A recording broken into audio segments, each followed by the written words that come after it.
Two friends attempt one of the toughest climbs in Alaska. Yeah?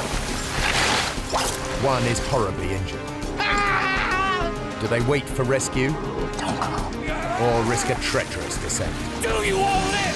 The choice is tearing them apart. I want off this mountain! Help isn't coming. And the mountain is trying to kill them any way it can. Avalanches are roaring everywhere. It's bad. It's war.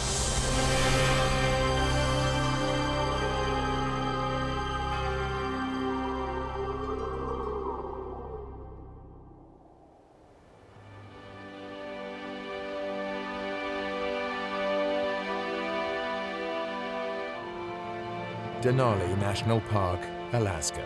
6 million acres of wilderness dotted with spectacular glaciers and rugged mountain peaks. It's a magnet for extreme climbers like Dave Nyman and Jim Sweeney.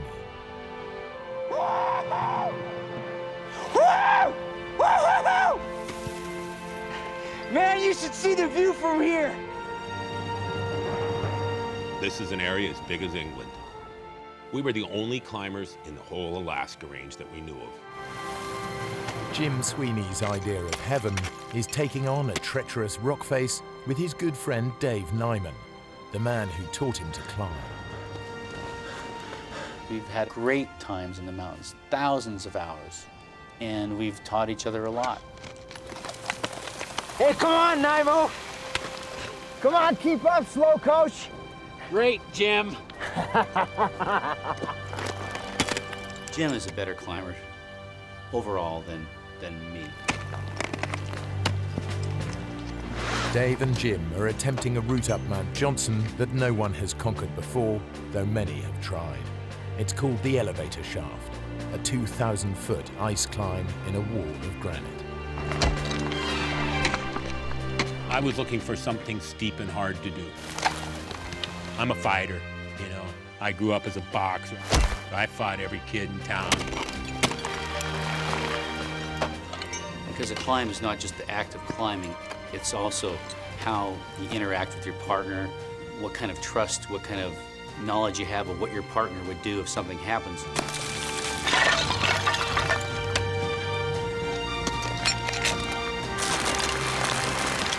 Jim's taking out the rope and he's moving fast. He gets up to the end of each length of rope and he keeps pulling me up behind him. You just forget what's going on when you're going up. I'm climbing. I'm not thinking about anything else. I want to go up.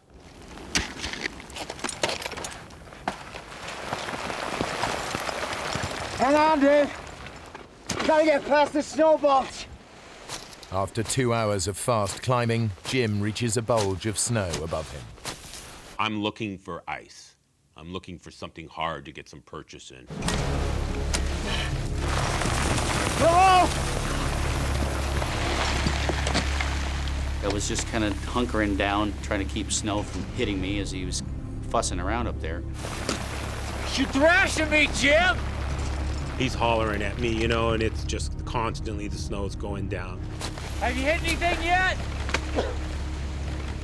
This is nowhere, Dave. If I can't find some rock and ice to climb onto, I'll come down.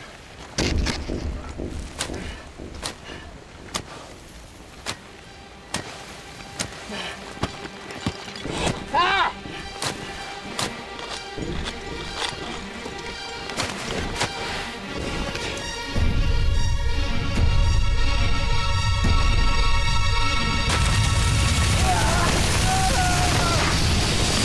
Cold wave of snow in a kind of a hissing roar that just whooshes by.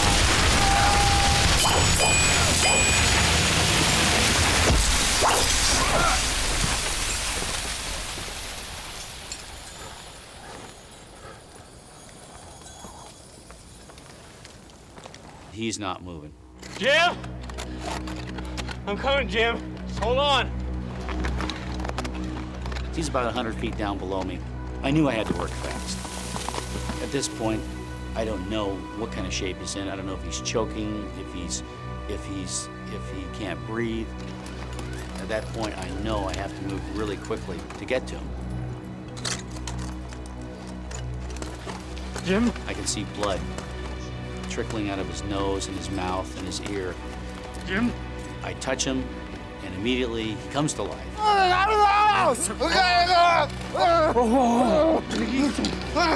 Jim, stay with me. Jim! I'm gonna get you down! Jim? Stay with me!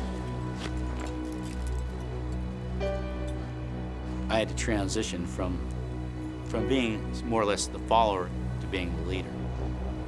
I knew everything was up to me from now on.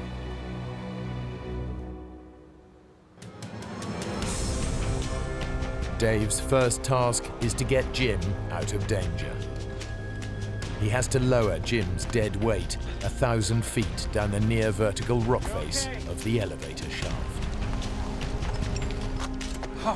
Over several hours, I would lower him below me, and I'd drop Jim down another full length of rope, maybe 165 feet. Jim, I need you to wake up! Jim!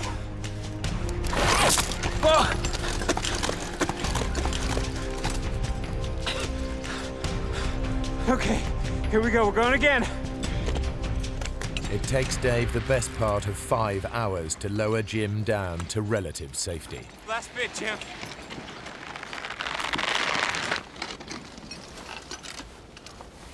Jim.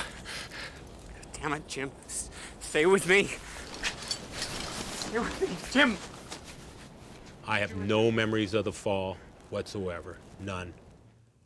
The first thing real I remember was Dave screaming at me. Wake up! Come on. Stay with me.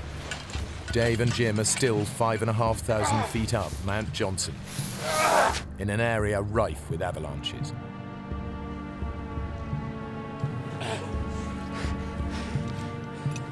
Battling deep snow and fading light, Dave drags Jim back to where they'd stashed their equipment.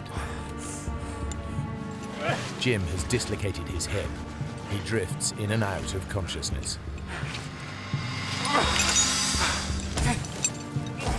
Now Dave has to find a way of surviving the night. I dig straight into the hillside and move the snow from this 45-degree face. He digs a snow hole. The snow will insulate them from the plummeting temperatures of the oncoming night.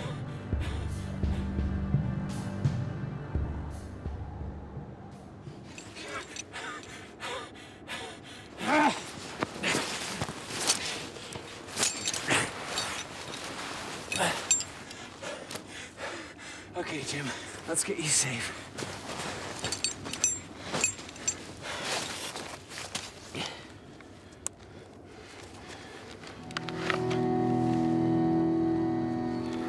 Jim's helmet's virtually shattered, and he's not moving.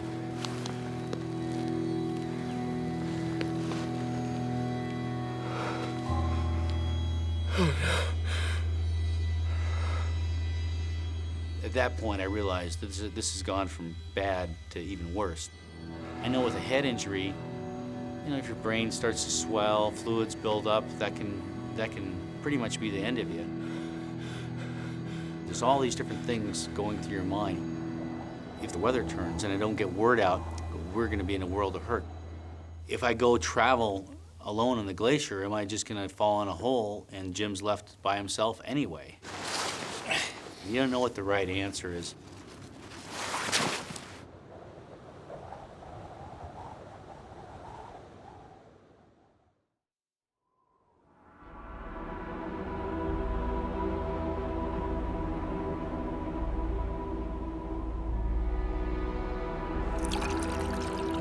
By morning, Jim is semi-conscious, and Dave has made a decision. He's going for help. Do you think you can light the stove? Don't go. Next thing I remember was in the morning, Dave's talking to me. He's telling me he's gonna leave. I told him, I don't want you to leave me. Don't leave me. I gotta go, Jim. I'm going for help.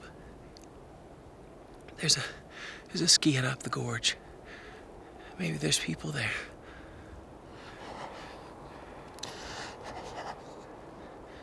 They might have a radio. We'll get a plane and be out of here in no time. I'll be back in a few hours, okay?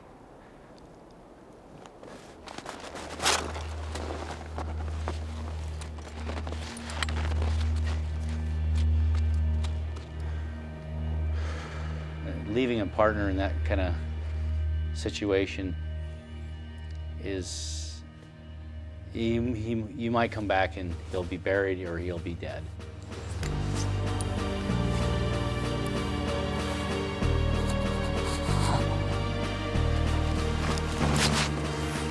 First, Dave skis a mile down Mount Johnson to the glacier, which runs like a motorway through the mountains. The ski hut is then a 7-mile struggle uphill, a dangerous route across crevasse-cracked terrain. Generally, if you fall in a crevasse on that glacier, there's really no hope for you. You're gone. You're gone from the world. You might end up 1,000, 2,000 feet down, straight down. It's pretty frightening.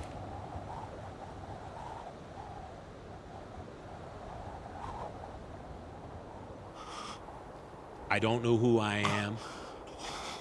I'm freezing. My forehead's on fire, my body's cold. I'm laying there, I'm pounding, my heart's just going boom, boom, boom. The whole body's just going boom, boom, boom.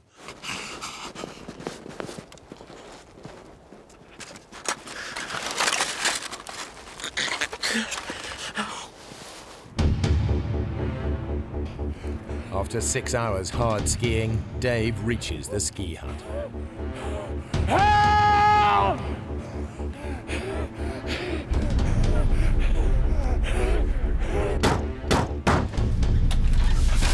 Yeah, radio!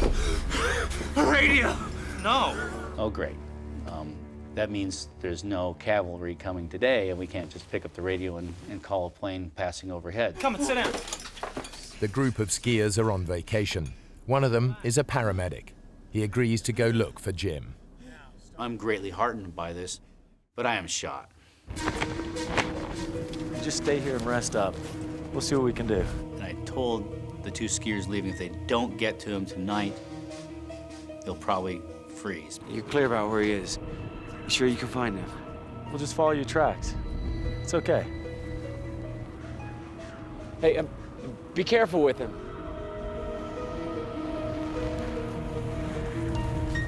Unable to radio for help, Dave and one of the skiers tramp out a giant SOS in the snow.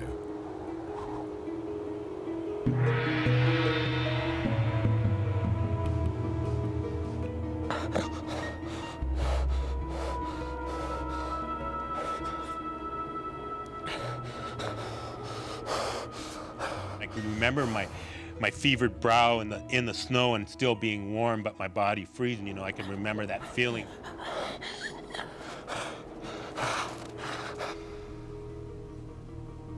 We spent a lot of time together. We've been through a lot of different things.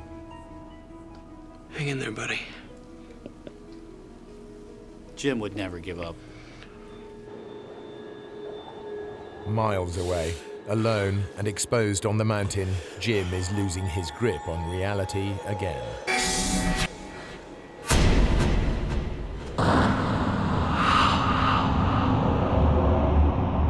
Black dreams, just as black as can be, you know.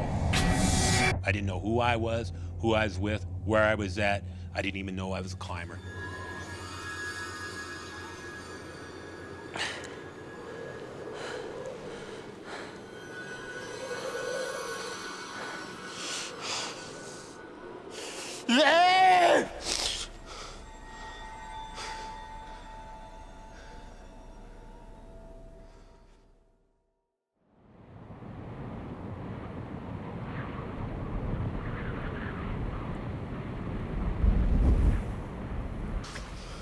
The next morning, Dave heads out to try and find the rescue party. They're already on their way up the glacier. They're towing a sled. My heart leaps. Oh, great, great. They're coming back. They've rescued Jim. And then I think there's no way they can ski as fast as they're skiing, towing Jim. Then my heart just drops. Where's Jim? Didn't you find him? Look, we skied all the way over to the base of that shaft thing. That's a hell of a climb. He explains to me that they looked up and they saw a few avalanches coming down, and they decided that they didn't have the proper equipment.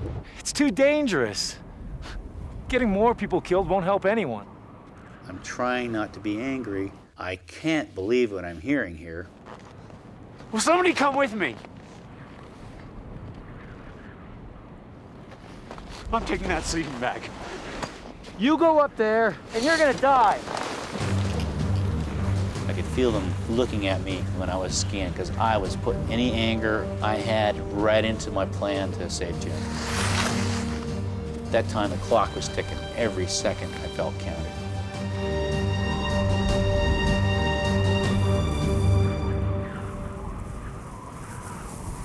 Eight miles away, Jim is being buried by snowslides. I'd realized I was somewhere bad. I'm totally encased in snow. I'm going, where the hell's Dave? I raced down the glacier. Maybe what I covered in 6 hours took a half hour, going downhill. And so I made it in no time down to the camp and just started grabbing gear. Dave heads back up to Mount Johnson, to the snow hole where he'd left Jim 30 hours earlier.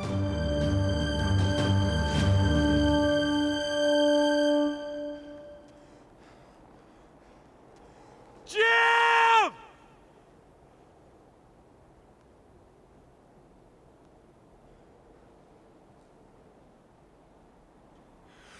Jim! I heard probably the most beautiful sound I've ever heard. Oh!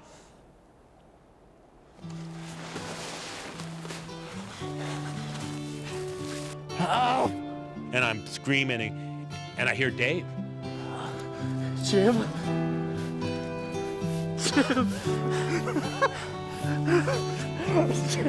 He's buried in a snowslide.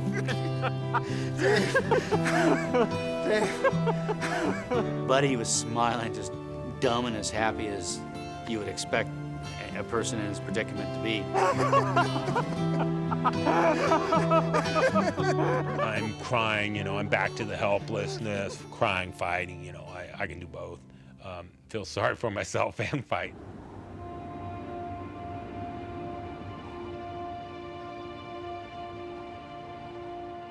Dave pitches the tent near the snow hole, and at last Jim gets the opportunity to warm up. This is a nice, big, warm sleeping bag. Jim, I need to take a look at your hip. I think it might be broken. I know my hip's busted, you moron. I can take care of my hip. I'll stay in the bag, and you can pull me out of here. I don't believe that I have the ability to move Jim out of this area. Skiing off by myself, that's one thing, but I can't drag you out of here. I can't do that, Jim. Listen, there are people at the ski hut. They know we're here. Let's just hunker down and wait for help to come. Hey? Positively, 100%.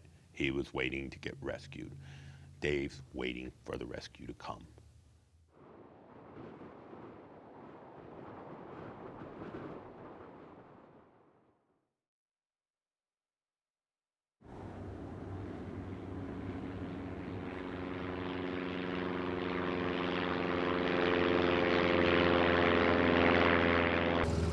Mark Niver and his wife Roberta are flying over the Ruth Glacier looking for a place to land for a romantic picnic. It was the place that Mark had proposed to me. It was our anniversary, so we decided to go up there. That was our plan. Stay up there for an hour or two and have some lunch and kind of walk around and we wanted to enjoy the sights because it's just such a gorgeous area up there. As we turned, I could see that the weather doesn't look all that great. I don't think we should land. I think we better go home. Okay, hon.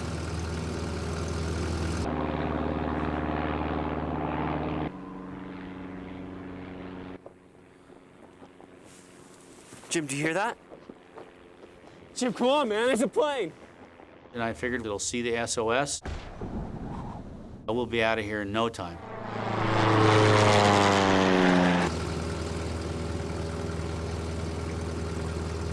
Roberta, look, SOS. We gotta go in. No, we don't, Mark. Roberta doesn't want to risk landing. She's 7.5 months pregnant.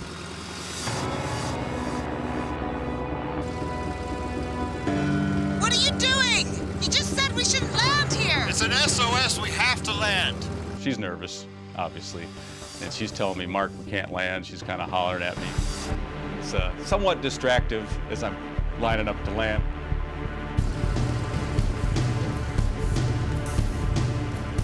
In the poor light, Mark can't tell if it's 3 feet or 30 feet down to the snow. He tries to abort the landing. At elevation, you know, the air is pretty thin. The engine doesn't perform at all like it should.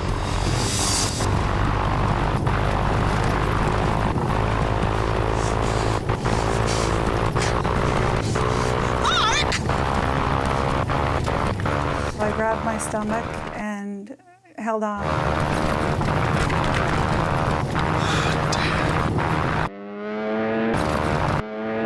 And all of a sudden, we just fell out of the sky.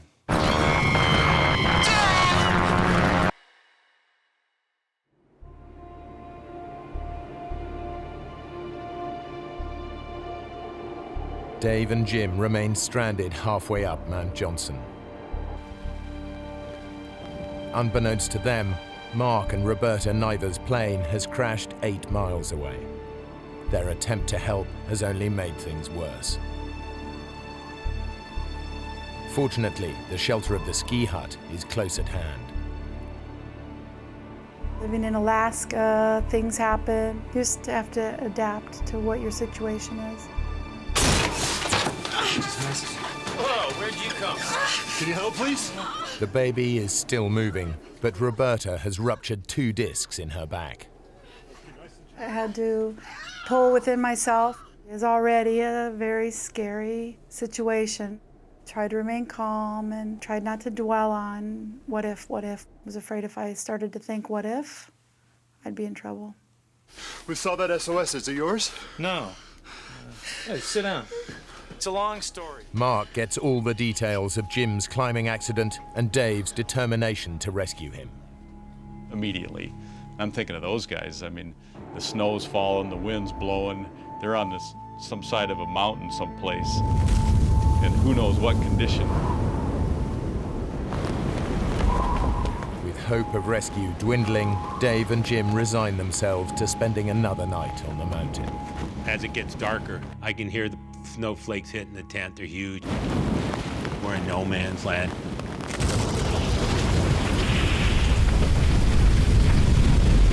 Maybe before midnight, we started hearing activity of avalanches in the area.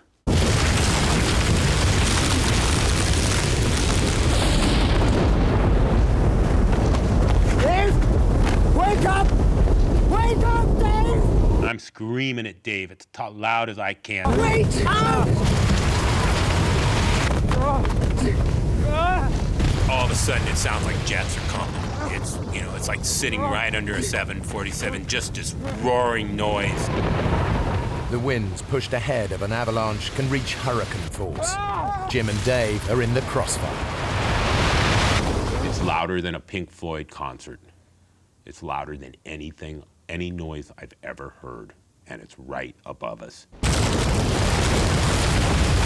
We just started praying. I don't know who else to turn to. It's in the tent. It's around you. It's inside my sleeping bag. We really thought this was it. We thought this was the end.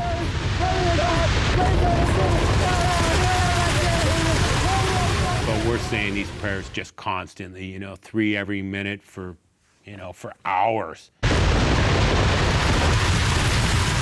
Numerous times we were hit by 100-mile-an-hour wind blasts and just pelted with snow, but the big one didn't come.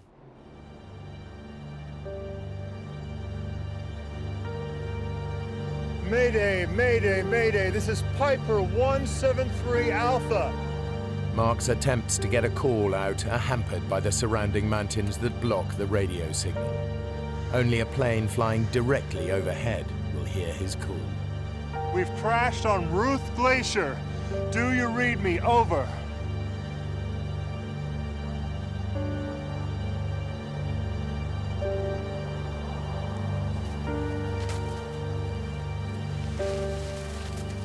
I'm still amazed to this day that we're still around after that night.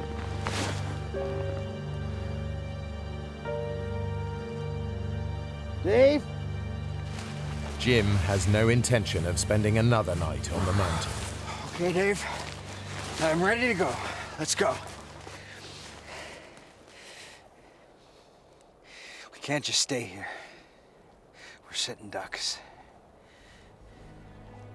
You gotta haul me out.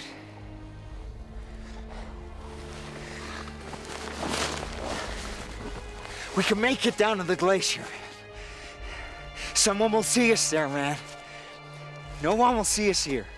Jim, would you look? It's too steep. I didn't think I could do it. Even if we cut across, we could start an avalanche. I'm pissed because we're going nowhere. What are you doing, Dave? I'm looking for a safe spot. Come off it. There is no safe spot in this whole valley. We just gotta get out of here. We're moving over there. That won't make any difference. He puts me in the bivy sack to haul me over there. I don't like anything to do with this. I set up the tent in this new location, and I feel pretty good about it. I said, Jim, your worries are over, buddy. We're good here until rescue comes. You're dreaming. You know, you just cut the bull. Quit acting all mellow. There's nothing mellow about this. You are always trying to swim upstream. What are you talking about? He's not fighting it. He's just kind of, letting it take him for a ride. No, I wish I could stand up and walk off this thing. We would be down in an hour if I could stand up, We gotta fight. What the heck are you talking about? Man against nature, what a bunch of crock of BS. I want to go down, Dave. Do you want to live? Do you want to live? Then do what I tell you to for once.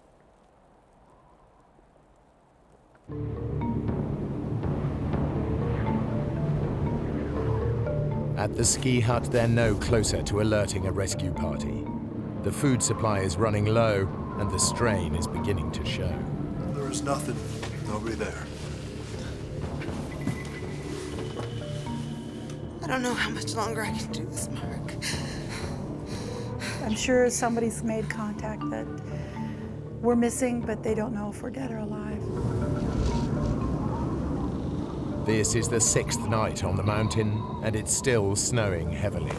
Jim and Dave are now holed up in what Dave believes to be a sheltered spot. And we might get a little bit of a blast. Nothing like the night before. Just feeling good. Yeah, I was right with my assessment. I put us in a safe place.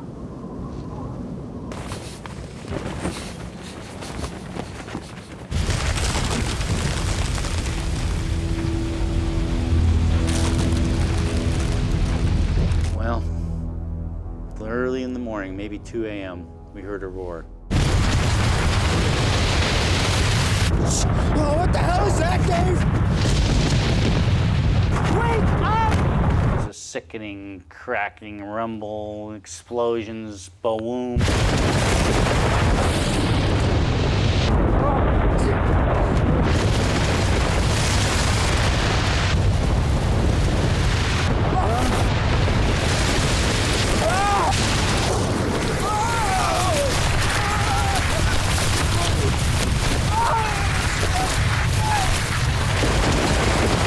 Fly downhill 200 feet, 300 feet.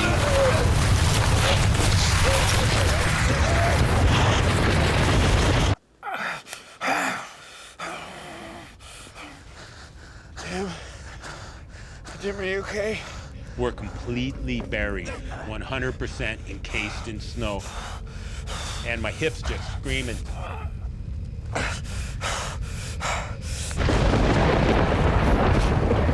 I can feel the pocket.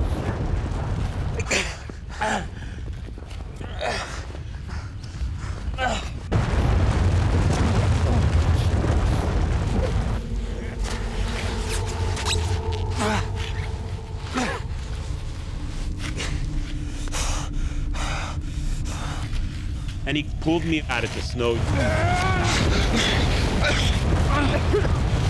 He lays me out on the ground in the sleeping bag, and I'm just laying there. The avalanches are roaring everywhere. It's just as bad, you know, bad. It's war.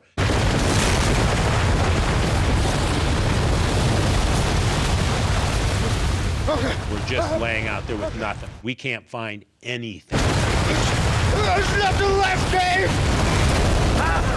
I was just scrambling like a madman. The shovel, it's the key survival tool you have in the mountains. Come on, man! Before another one comes! That's it! Come on, keep digging! Keep digging! Keep digging! I'm just thinking the next avalanche is coming and the next one's taking us down the hill.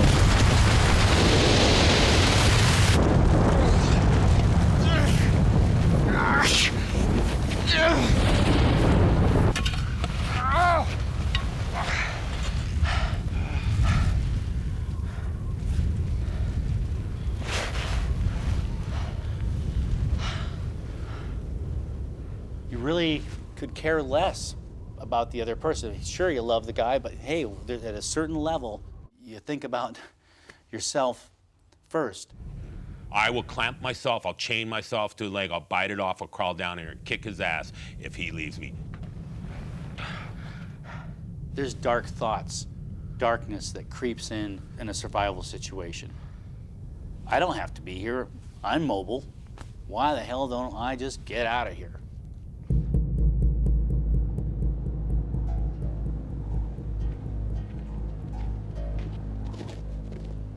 Eight miles up the glacier, Mark Niver is clinging to one hope. This morning, the jet that takes him to work on the Alaskan oil fields will be flying directly overhead. It's their best, maybe their only chance to let people know where they are. My dad flies that plane. I know the whole crew. I know that they'll be tuned in. Mayday, Mayday, Mayday. This is Piper 173 Alpha. Over. Hello, Mark. Is that you? Over. How are you doing?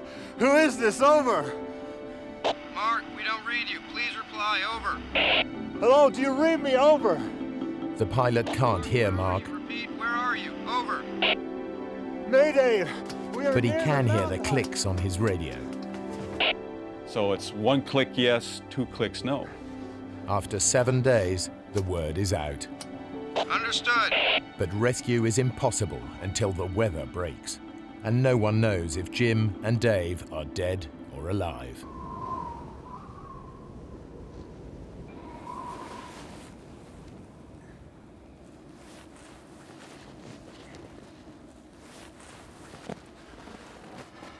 I was so whooped by the avalanches from the night before. It was like someone pointing a gun at your head, clicking the trigger, shooting it, and just missing your head. And it was like that for hours. When you looked at him, you just looked at this sagging face, uninspired, totally whooped man. Hey, Dave. Stop snowing, right?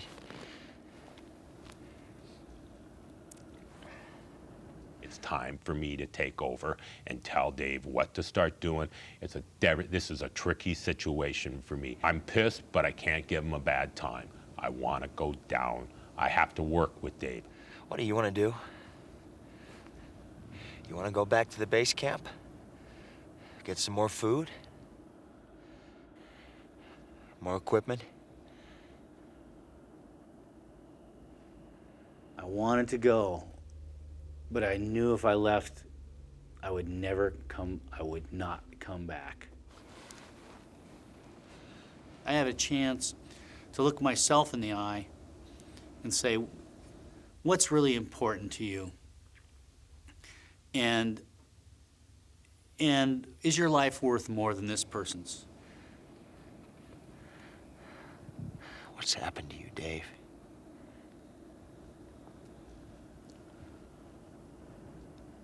I'll tell you what. You get me off this mountain, I will buy you the biggest, juiciest steak you've ever seen in your life at the Double Muskie. What do you say?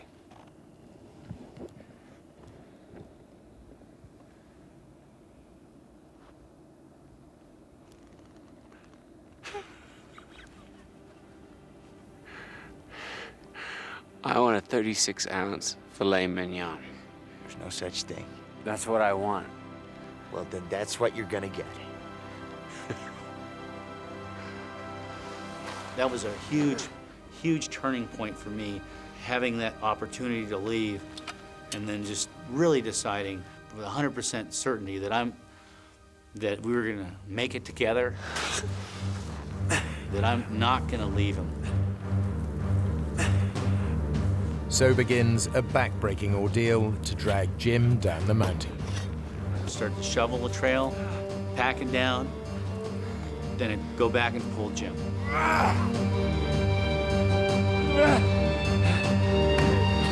You're doing it. See, I told you could do it. I love you, Dave.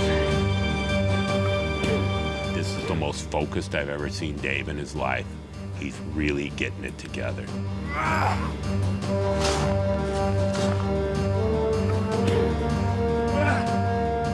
Inch by inch, foot by foot, we're moving down the valley.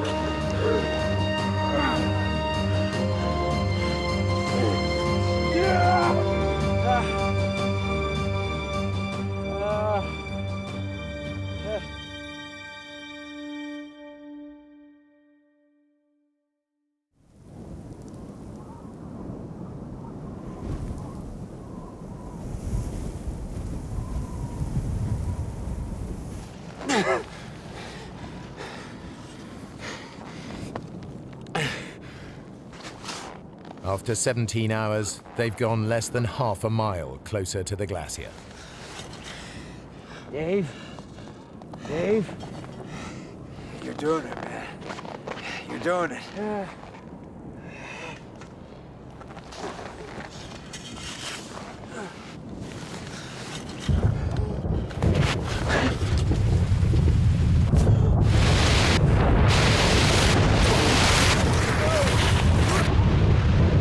All of a sudden, we're flying downhill. I'm screaming bloody murder. And I pick up speed, and this is it. I'm falling. Free fall. Backwards. This is it.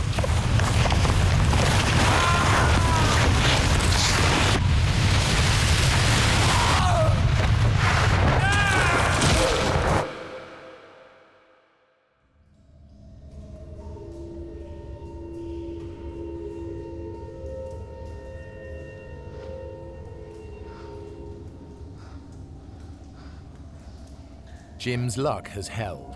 He's been caught on a ledge 30 feet below the surface.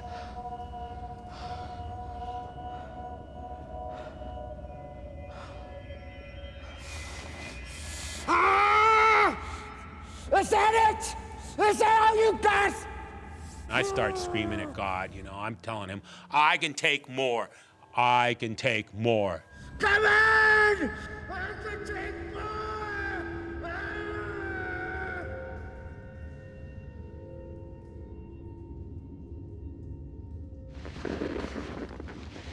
Dave has been swept far deeper into the 500-foot crevasse. I just barely avoided going down to the bottom. You can kind of see 300-400 feet down it. Come on! I can take more! Jim.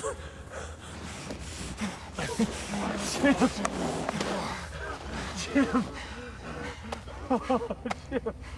There's a ramp. And he says, Jim. He goes, there's a way out. We can make that, Jim. We can make that. Ramp must have been about 70 degrees. It was just ridiculous. Okay, Jim. On the count of 3. 1, 2. Ah! And again. 1, 2. Ah! That's the stuff. That's the stuff. Good, Jim. You're helping me. I'm looking right up at Dave. He's looking right down at me. This is gonna be a lot of work. Hold yourself there. I'm holding it. I'm holding it. Come on. 1, 2, 3. It's total team effort. It's total us working together. I had to try to get him up this ramp. Come on, Jim, you gotta help me. I didn't have an ice axe, didn't have a shovel. Now my precious shovel is gone.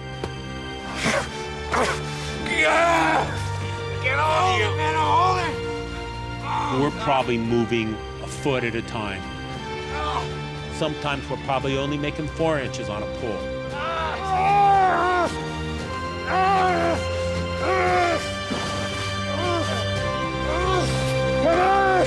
Come on, Jimmy, we're nearly there.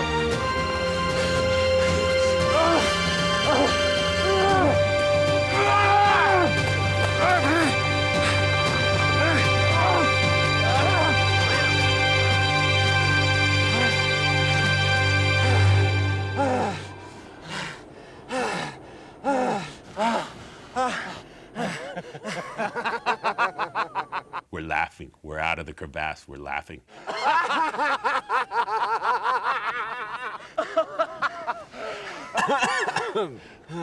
Dave, there's the glacier. Let's just go for it. Let's toboggan down right now. No. No way. It's too steep. It's full of crevasses. I'm feeling invincible. I can slide over crevasses. Nothing's gonna kill me.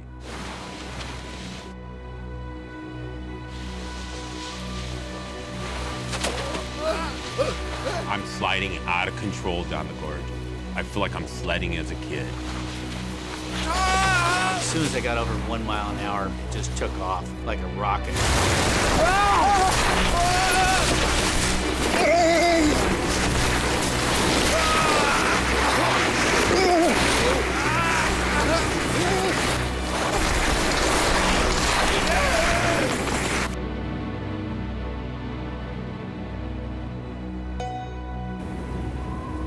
It doesn't look like we're going to be able to get in today at all. Visibility is too bad. Over. So I go back up to the mountain hut, and everybody's got this hopeful look on their face. Looks like they're not going to be able to come in today. That's great. When I think back, it's amazing I remained as calm as possible until I started crying. I just started losing it.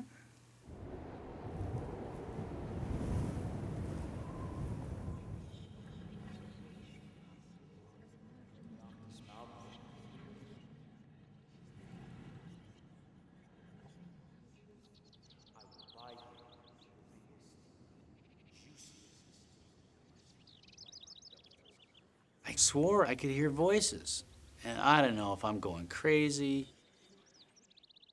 I could hear birds chirping, seemingly miles away. I could hear the tinkle of the snowflakes as it hit the snow. My senses became very acute.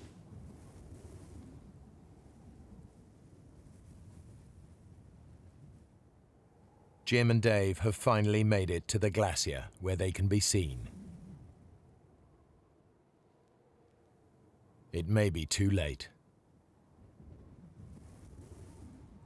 I am starving. I haven't eaten but a few tablespoons in the week and maybe had a couple sips of water. If we don't get picked up now, I'm gonna die soon.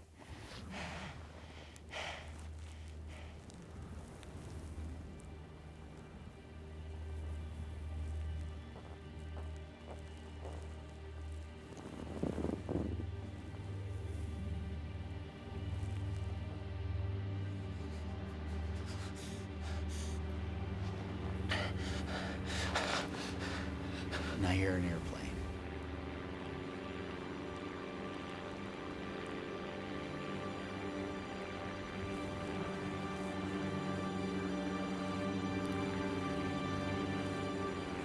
see a little red dot coming up the glacier.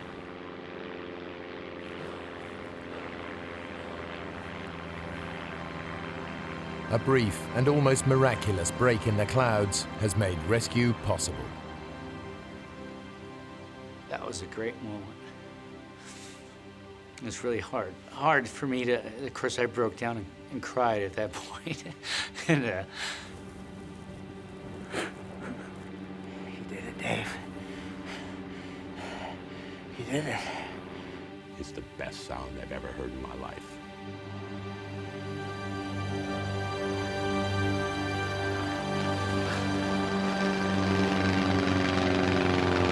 God, it's like we're at the pearly gates. I mean, he's right there. He's circling over us.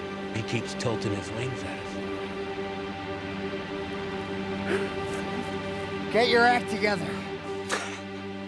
he's saying, "Don't cry, stand up, you're a hero." And so he's telling me all this stuff of how to act, you know, you saved my life, you're a hero. You don't want to be blubbering when the helicopter comes. Shut up, Jim.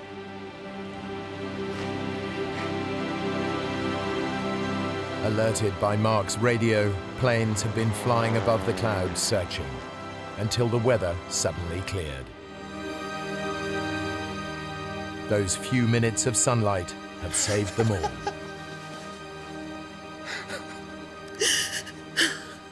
And when I got off the helicopter at the hospital, we could see our friends all lined up on the fence. It was great.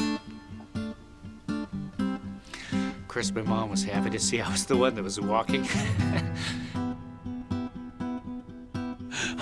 I smoke dope the whole time I'm in the hospital. My buddies show up with a bunch of beer. It's like a party every day in my room.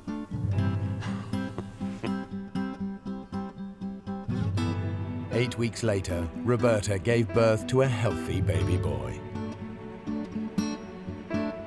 Though Jim never fully recovered from his hip injury, it didn't stop him climbing. Dave is now a father and doesn't climb as much as he'd like to. For his efforts to save Jim, Dave was awarded the Carnegie Medal for bravery.